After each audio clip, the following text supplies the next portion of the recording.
What's going on, everybody? Hey, listen, we're going to talk about another fragrance from the house of Ex Nihilo, and it features probably my top two, we'll just call it my favorite note in perfumery. Strap up. Okay, doing it for two. I watch that head move side to side as I let this in into the room. You are on top, let's connect minds. Trying to get into a mood. We gon' be fine. Close up the blinds, no rush. Finish the food. All right.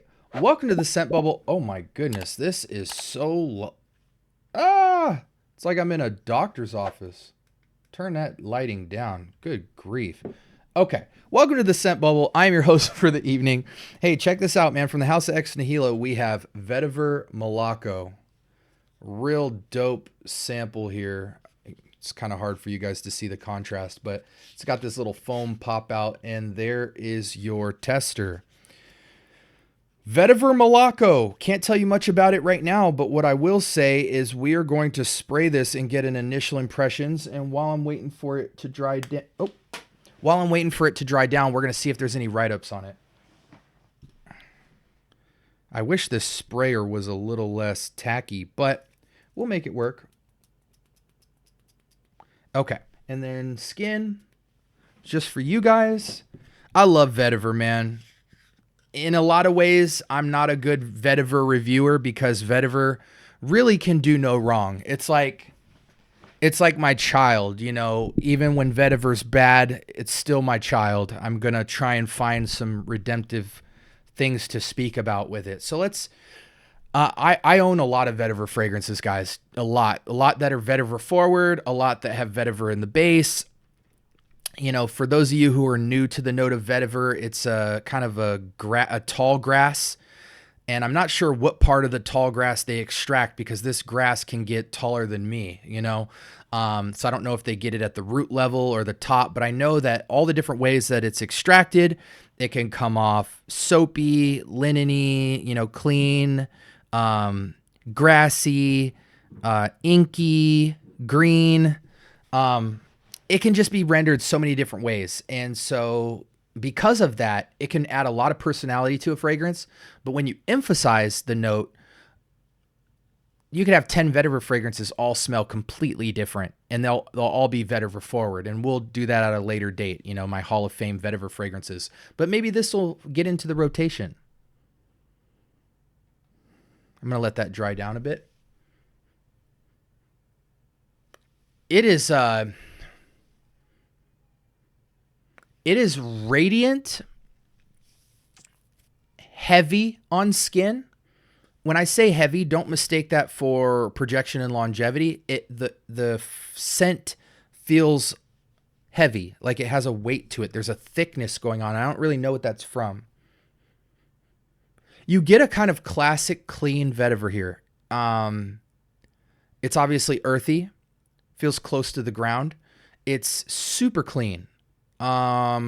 Similar to like a Sycamore's cleanliness of Vetiver, but it's even cleaner because I feel like Sycamore kind of is like Encre Noir à la Extrême, where it almost has like a firewoody vibe to it. It's got like a resinous amberiness to it. This is not that. This is like clean cut, almost soapy Vetiver, but it's not soapy at all. This is more of like linen pillows in terms of how the cleanness feels. And I say pillowy because it kind of, again, has this weight to it. There's got to be like a vanilla or something. So it's like this very clean earthiness with this kind of pillowy sweetness, very light sweetness, maybe like a 3 or 4 out of 10, maybe 4 or 5 actually. And then like a citrus twist. This almost feels like it's got a very woody base, but it's this clean linen pillows type of grassy Vetiver, where it's like super clean woods with a grassy touch. And honestly, this is like really weird for me to say, but it's almost got like this. It's not powdery. It's almost like a yogurt. Maybe milky's the word. It's got like a milky vanilla, a milky vanilla and a milky vanilla lemon kind of note to it, sitting really on top of this like woody vetiver base. On the test strip, it's much lighter. Like I don't get that thick, weighty, milky kind of feel.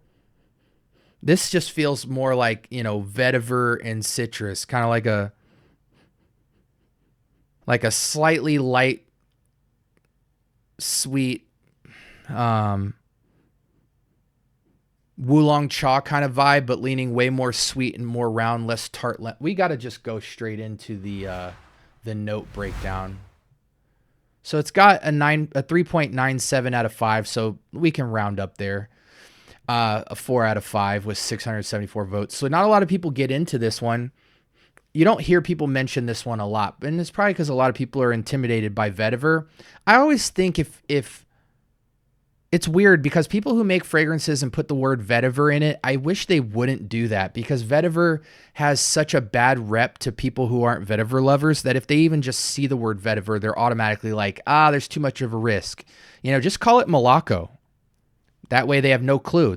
More people are gonna at least try it because they're not gonna be intimidated by the word vetiver. But there must be a big enough vetiver audience to get into it.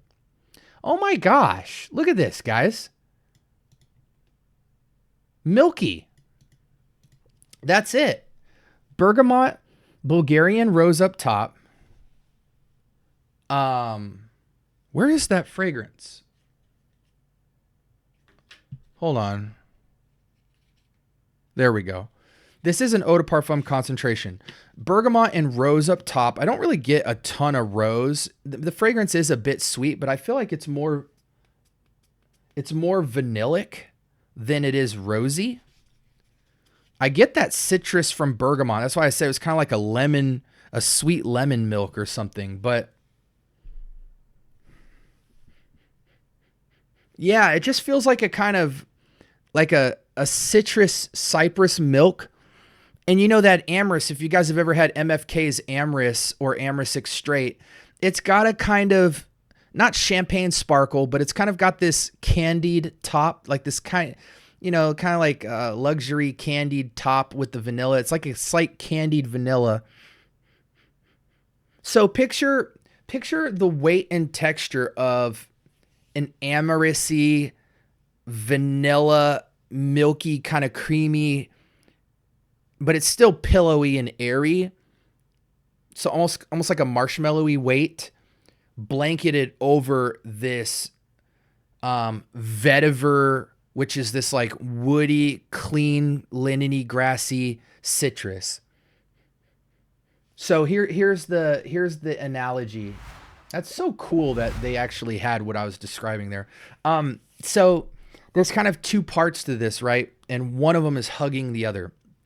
You have a clean cut, crisp, linen-y, but grassy bergamot, right?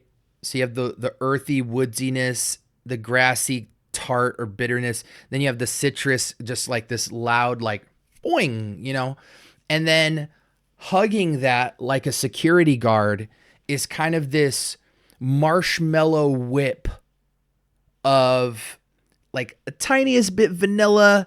It feels a little champagne-y, like not sparkling champagne-y, but it just has like it's an elegant vanilla, like a lot of your common like designers, how they'll do like vanilla and musk. It's got that kind of like marshmallowy hug over it.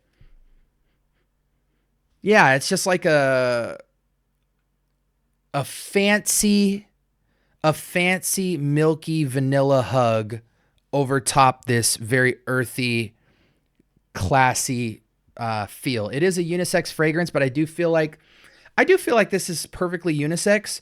What I love about Ex Nihilo is whenever they're doing like a contrasting sweet with earthiness type of composition, they give just as much love to the earthiness as the what I call cheat notes. In this case would be vanilla, milk, and amyris.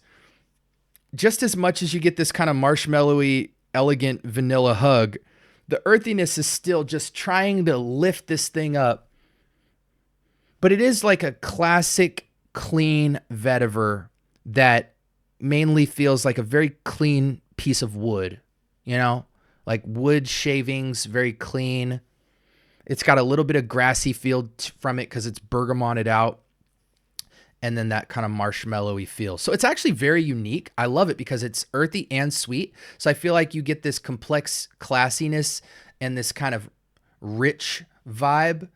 But then it's got that vanilla and amorous and milky accord that feels more like some of your designer vanilla musk type of fragrances, like a summer minky kind of, oh, I want to kill that fly so bad. It's got a kind of summer mink pillowed hug over top of it, but in a much more elevated niche way. This is really nice, guys. I give this a 9. I give it a 9. You know, I wish it was a little bit more heavy and robust, but that's just not really Ex Nihilo as a house, to be honest. They're not screaming fragrances. They're just like, I'm here and I smell good. And if you want this, come up to me, get within my range. But if not, I'm not going to go chase you. And there's a beauty in that type of vibe. It's just confidence. It's beauty. You know, here I go making love to the track again. I give it a 9 out of 10. Really like this stuff. Let's see what the projection longevity is. Okay, so we're getting moderate. I feel like when you smell an Ex Nihilo fragrance on a test strip, you'll think it's weak. But it's just a fragrance you need to heavy spray. And if you heavy spray, and by heavy spray, I mean like 8+, you know, 6 minimum if you're going to be indoors. But if you're in a place that's hot or anything like that, like you got to ramp up the sprays. But I feel like if you ramp up the sprays, you're at least going to get 6 to 8 hours. Strong 6, you know, hopefully some extra credit with the 7 to 8. But they do whisper. They're not radiating and screaming. They're just small scent trailed, beautiful, elegant creature type scents. But I really love it. It's mature, yet the light weight of it feels mass appealing. Like as a young guy or a young girl, you could wear something like this in your 20s and just feel a few years older. It's not making generational leaps and stuff like that. It could please all ages. If you want to appreciate it for its elegance and complexity, you get enough of it. If you want something that's just very expensive feeling and luxurious and no one's going to smell like you, then you have like a really nice, mass appealing, kind of glorified, slightly more radiant skin scent type of feel that just feels expensive and fun. You know, there's a work and play kind of vibe to this, but I feel like occasion wise, it's any season, any reason. I don't think it's super casual, but if you're rich, it could have a casual kind of bravado to it. It's definitely upscale casual for sure. Luxury casual, I think would be what to call it. It's classy. It's elegant. It's not a nighttime scent for me. This is daily use. Kids, if you're in school or in college or you work, casual date, you know what I'm saying? You know, morning brunch.